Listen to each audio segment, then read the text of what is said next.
what is tech's endgame? Where does technology want to go?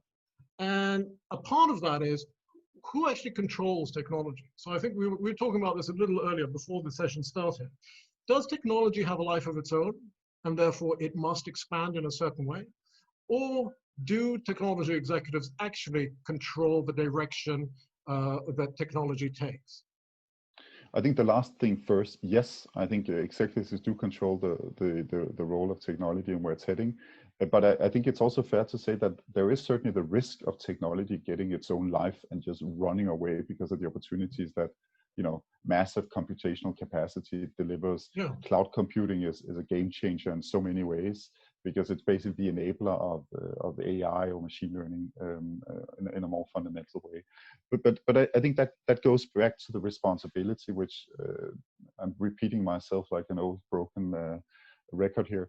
I think it is fundamentally important that you, as a government official, civil society organization, media, individual citizens, are increasingly holding the industry to account, raising the need for executives to act in a responsible way. I think I'm speaking here in my personal capacity. I think there is going to be a price to pay on the other side of COVID-19, where there will be a lot of scrutiny around who did well during COVID-19, who worked in support of government struggling with this incredible pandemic and the massive consequences. So I think we'll see commissions being stood up in different countries assessing what happened. Did we respond in the right way? So I think that's a helpful reminder to all of us that are working on the industry side, to make sure that we do what is right, that we're helpful, that we understand that when governments are struggling with an unprecedented challenge, that we do everything we can to try and make our technology useful.